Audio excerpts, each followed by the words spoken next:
Have you seen these unnatural results or scary faces and wondered, should you ever consider fillers, Botox or any injectables at all? That's because the ones that are shouting out there saying, I've got work done, are the ones which are bad work done. The ones who have had really sophisticated, good, expert work done are the ones you may never be able to tell have work done. So that is what is most important, to choose the right injector when you end up opting for these treatments. The treatments by itself are not bad. It's like a chisel, a hammer, a paintbrush is never the one which actually determines how a painting is going to come out, right? It's the painter. So therefore, if you're considering injectables and if you're simply getting put off by all those unnatural results that's there, don't get put off. Let me tell you in detail a lot about injectables. So the first thing first, the idea of beauty in an injector's mind and your mind has to match. It is very important for you to know that it is not the tools which bring about the result. So it's not a paintbrush, it's not a chisel, it's not a pot of paint. What brings about the result on your face is the art, the skill, the science and the expertise in your injector's hand, right? So not only is education important, like most branches of medicine, it's not just our schooling. Yes, of course, it's important for us to do a basic medical graduation. Make sure that you go to a well-qualified medical doctor first. Dermatologist or plastic surgeon thereafter is what you should be looking out for. What is the other thing that you need to look out for is not all dermatologists really are, let's say, interested, inclined and have a lot of practice of injectables. So just because a dermatologist is young or old will not make them less or more expert. It is the person who actually does a lot of Botox and fillers for their practice is what you need to look out for. Why do we call medicine a practice? Because this is one subject, like for example law, which is called practice, that when you keep doing it, you keep seeing various cases, various faces, various aesthetic needs. You've done millions of those cases.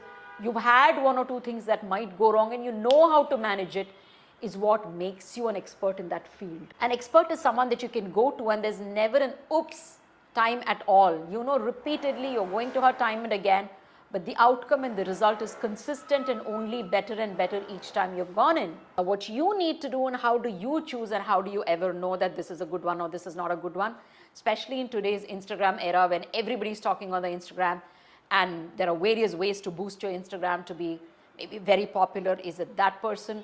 Is it a person with 10 degrees after their name? So how do you really choose the right person? So one is, of course, you need to go to a qualified doctor, which means to say they have to be at least a physician, which is an MBBS doctor. Please don't shy away from asking your doctor's qualification. I have been working in aesthetics for 22 years now. I was the first one, or rather the first among 2 or 3 of us who started Botox and fillers in India. You have no idea how many number of cases I've done. Medicine, like law, is also called as practice for a reason. The more we end up doing, we get better at that. So you choose an expert such as that. Now the second thing which is more important, not just the med schooling and what we have learned and what we are learning as we go along, what's important is the artistic sense of a doctor, which there are multiple ways to understand. Look at your doctor's own face. Sometimes you will see what is on her face is like, oh my God, I mean, can't she see that things are going wrong, or can't he see that things are going wrong? So that could be one of your indicators to walk into a clinic and see how the clinic looks, how inclined they are towards art. So that's something that you can give a little pulse on. Have a conversation with your doctor to understand whether your and their aesthetic sense kind of matches. This is one place where you can't probably ask her, show me before after pictures, because it's a very sensitive area and nobody would want to reveal. Like if you ask me who are the actors that you work on, give us an example, let's see how natural they look. I can't, because this is a very personal thing and it is a very confidential thing that I can't even reveal. So to be able to show you a before and after picture would be very, very difficult. There'll be few patients who give us permission. So portions somewhere will be seen on our Instagrams or social media handles. But otherwise, by and large, you have various ways to figure out if this doctor is someone that you really want to trust your face with. A few principles that I work, which makes my injectable fantastic and I'm sought after for my injectable skills, is one, I don't concentrate on one feature. it's like you don't end up making just a lip big or a cheek big. You know how odd it looks. When I work, I always work on the whole face to give you that harmony. Even if you say, doc, all I want to use is maybe 2 ml of fillers, which, what is 1 ml? You pour a ml of water, you will see it's just a droplet literally. 2 ml of filler. Then even then, I end up working little bit all around the face.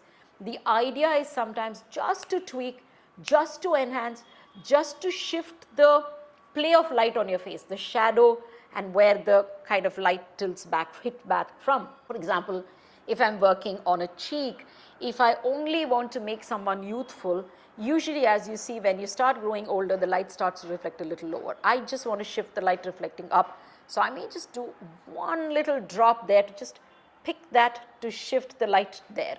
That's about it. Maybe a little drop in this area to just again shift that shadow away. So that little bit here and there is what actually causes the real enhancement on the face as a cumulative effect, where you see she looks a little better, she looks a little fresher, she looks a little more beautiful, but can't say what she's done. That should be what it is. Now the second one is, I always like to keep you as you are. To me, every face is beautiful, right?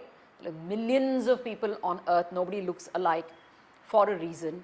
And I would like to keep that uniqueness of your face as you. I hate to hold a caliper and find out, is this 1.6, is this 1.6 and work. That became very popular at one point of time. That's not me. I just don't want to do that. I want to look at your face, chit chat with you, look at all your expressions, understand who you are as a person, and then work accordingly on your face. You may have a beautiful eye, but there may be a little trench under the eye which is making your eye look really tired, which is getting more as you age. Or you may be a young girl with beautiful eyes, but there's a little dark circle out there, and maybe your eyebrow is dipping each time you laugh. So all I want to do is just tweak that. All I want to do is just tweak that. Maybe the face is very beautiful, but the nose and the lips somehow are not in balance. I may want to work a little bit on your lip and a little bit on your nose. So I choose to see what is that feature that is your most beautiful feature, and what is it around it which may be a spoiler. I like to pick that up first and then work on just that. And overall facial contour, again, not everybody needs to have a chiseled jawline, right? It looks so odd when some people with very soft features, pretty little girls with bang on sharp line, which is so not in harmony. Even if it is a trend to have a sharp jawline, you need to understand, firstly, will it look good on you? 2, is it even achievable?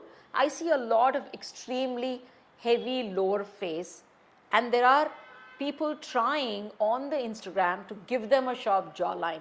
All you end up doing is putting so much material here and adding to that bulk of the face. At that moment, because if you put a filler on the skin, it may look like there are 2 lines, but are those 2 lines doing anything at all to your face? That's important for you to know. And third is, maybe not everything is solvable by just fillers and Botox. You may need a skin tightening, you may need a skin lifting. You simply may not even need that, but what is wrong in your face or what is taking away the best in your face could just be an uneven skin tone, could just be those open pores, could just be that patch of pigmentation, could just be those acne marks that's left over. So that needs to be sorted first. Don't forget, the envelope is your skin at the end of the day, right? So we need to look at that envelope also to make it look, make one enhance the way they look. So you combine taking care of the envelope with then enhancing the structure, altering a little bit of what you want to at a later date. Now the third or the fourth most important thing is to understand that you can't keep running after every line. You try doing that, eventually little change, little change, little change. After 5-6 years, you will see some people look like another person because they forget how they started looking initially. So it's very important to stay as close to your original self as possible with a little bit of an enhancement. So mostly in my practice, rather than saying yes to a patient's request, I'm saying no to a patient's request, because most times a doctor is the one who can hold you back when you're just about tipping that edge towards overdoing, tipping that edge from looking very natural to just a bit unnatural, trying to catch that last line on your face. So this is one video all about aesthetics, injectables, and what I think one should be doing. So by and large, don't shy away because these are fantastic tools, great tools to use. Like for example, Botox, much and many more doses, like almost 400 units are given into infants with painful spasm. That's where it kind of all began. Then ophthalmologists use it for squint. That is where one of the ophthalmologists called Caruthers looked and said, hey, the lines around the eyes are gone, so can we use it for aesthetics, to anti-aging, to reduce the lines. It started off there, but now we use Botox on the face for multiple reasons. Likewise, filler is something which is used for multiple reasons in greater quantities as well. Even with the orthopedicians trying to inject that into the bone and into the joints to make it more flexible. So it's just hyaluronic acid. So therefore, as a material, it's nothing that you need to be scared about. What you need to know is to choose your injector right. Now, to know the difference between Botox and fillers, watch another video, which I am going to do pretty quickly and put it up there. Please like, share and subscribe. This is what I've been told to tell you. But I think if you do like it, only then share it. And please do share it with everyone, especially the younger generation, are so much on the Instagram, so tempted to get their lip done, so tempted to get their cheek done. And they're a little shy talking to their parents because they'll say, what's the need? Don't need to do it. Come on, stop it. And they don't know where to go to seek the right advice. This is especially for them. And this is especially for those 35, 40 plus who see the mirror and they see their face changing. They know the confidence kind of also is running down with it. And they know in the mind things are going around because of also hormone upheavals at this age. And you would love a little tweak and a little pickup, but are so scared. This is especially for these two. So if you know such people and if you think this is helpful, please share and pass it on. All questions, go on and post it down and I will answer as much as I can.